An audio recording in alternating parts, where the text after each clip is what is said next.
ने इतना आतुर कर दिया है कि स्वयं तुम्हारे द्वार पर भिक्षा मांगने आया। तुम्हारा ये साहस, एक गिदड़ होकर सिंघनी की कामना कर रहे हो। मेरा अब समय आ गया है। यदि प्राण प्यारे हो तो अभी समय है, चला जाए यहाँ से। तेरा ही नहीं, तेरे सारे कुल का सर्वनाश हो जाएगा।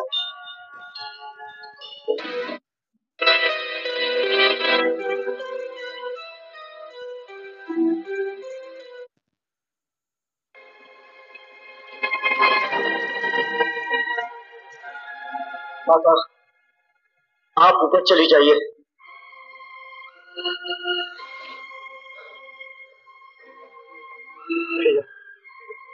मुझे क्षमा करिए।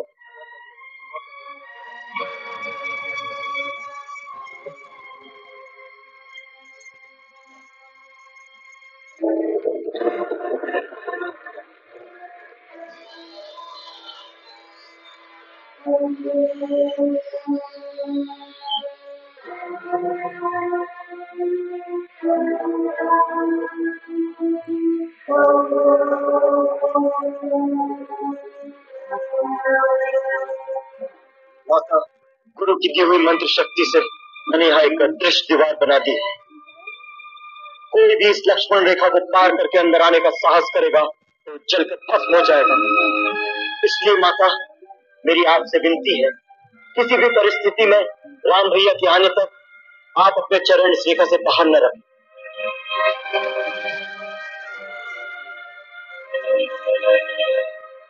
वन के देवताओं, समस्त प्राणियों, मैं माता सीता को आपकी सुरक्षा में छोड़े जा रहा हूँ। उनकी रक्षा करना।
प्रणाम महत्वपूर्ण।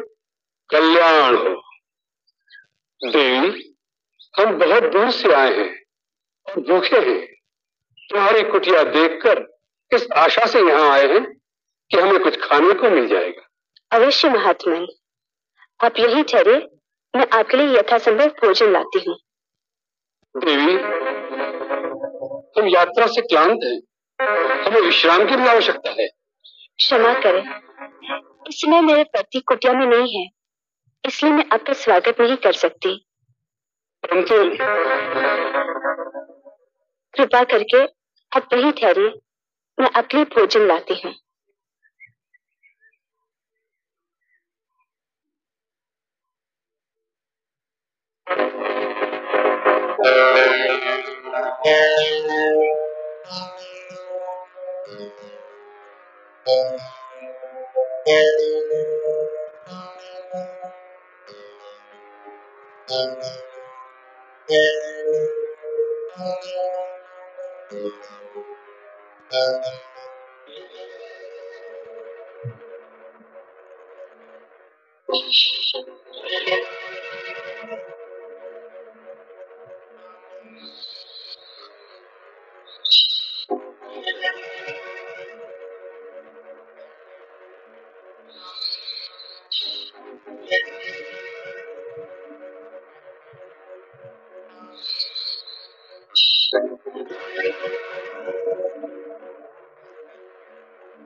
मेरी आपसे विनती है, किसी भी परिस्थिति में राम भैया के आने तक आप अपने चरण इस रेखा से बाहर न रखें।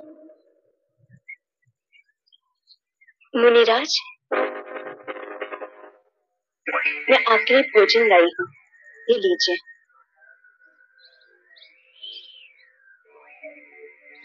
ले आओ देवी।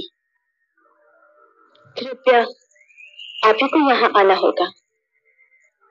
अब तो हमने आसन जमा लिया है, यात्रा से थके हुए हैं, बार बार उठा नहीं जाता। जो कुछ देना है यही ले आओ। भगवान, मैं इस सीमा से बाहर नहीं आ सकती, आप ही को कष्ट करना होगा। देवी, तुमको यारी कन्या नहीं लगती? द्वार पर आया हुआ अतिथि भगवान का रूप होता है, और तुम हमारा तिरस्कार कर रही हो। नहीं अतिथि देवता, मेरे वहां न आने का कारण आपका तिरस्कार करना नहीं। वास्तव में मेरे देवर मेरी सुरक्षा के लिए एक सीमा की रेखा खींच गए हैं और अपनी शपथ देकर कह गए हैं, मर्यादा की सीमा को त्याग कर बाहर न जाना। इसलिए मैं बाहर नहीं आ सकती। कृपा करके अपनी बात का बुरा न माने। बहुत हो चुका, तुम बार बार हमारा तिरस्कार कर रही हो। पहले हमें कुटिया के अंदर आने से रोक दिया और अब दूर से खड़ा दे रही हो, जैसे हम कोई पशु पक्षी हो। ऐसा व्यवहार नीच जाति के लोगों से किया जाता है। कोई संत महात्मा द्वार पर आ जाए तो बड़े आदर से स्वयं उसके पास जाकर उसके चरण छूकर इच्छा दी जाती है। ठीक है, हम तुम्हारे द्वार से भूखे ही चले जाएंगे, लेकिन इस अपमान के बदले हम तुम्हें साथ देंगे। नहीं मुनिराज, मुझ पर दया कीजिए। मुझे अपने पति के समान समझकर मेरी समस्या और व्यवस्था को समझने की चेष्टा कीजिए। हम सब समझते हैं, सब कुछ जानते हैं, हम त्रिकालदर्शी हैं। मूर्ख स्त्री, हम सब देख रहे हैं। तुम्हारा पति इस समय एक स्वर्ण मृग का शिकार करने वन में भागा भागा फिर रहा है। स्वर्ण मृग अपने सिंह से तुम्हारे पति को एक बार आहत कर चुका है, फिर भी तुम्हारा पति उसके पीछे भाग रहा है। हम श्राप देते हैं, सुनहमृग अपने तीखे सींगों द्वारा तुम्हारे पति को। नहीं, अपने श्राप मत दीजिए, मैं वहीं आती हूँ। आप मेरे पति को श्राप मत दीजिए, श्राप मत दीजिए, मुझ पे दया कीजिए, मुझसे भूल हो गई है, मुझे इनकी शक्ल को नहीं पहचाना था। मैं मिथिला नरेश, महाराज जनक की पुत्री हूँ। मिथिला की राजकुमारी, और इस अवस्था में ये कैसा दुर्दैव है, जिस कांचन काया को देख देवता भी लालायित हो जाए, उसे तुम इस घास फूस की कुटिया में नष्ट कर रही हो। और ऐसे नारी रत्न को तो किसी त्रिलोकी के राजा की पत्नी होना चाहिए था। मेरे लिए तो मेरे पति ही त्रिलोकी के राजा है, उनसे बढ़कर और कोई हो सकता है क्या? अवश्य हो सकता है, हम तुम्हें बताते हैं।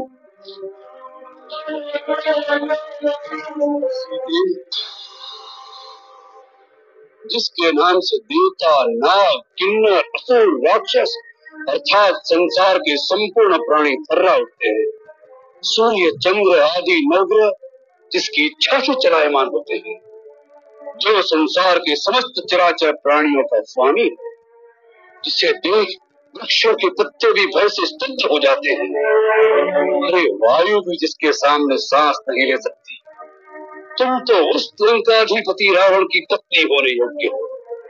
ऐसे पाप पूर्ण वचन कहते हुए तुम्हें लज्जा नहीं आती? कोई महात्मा के वेश में तुम दुरात्मा हो, कौन हो तुम? तुम्हारा दास, वही लंकेश्वर रावण।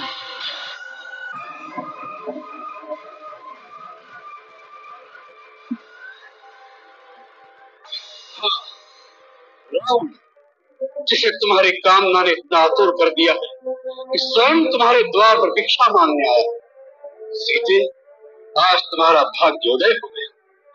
कल से हमारे राजमहल में 5,000 स्त्रियां पटरानी की भांति तुम्हारी सेवा करेंगी।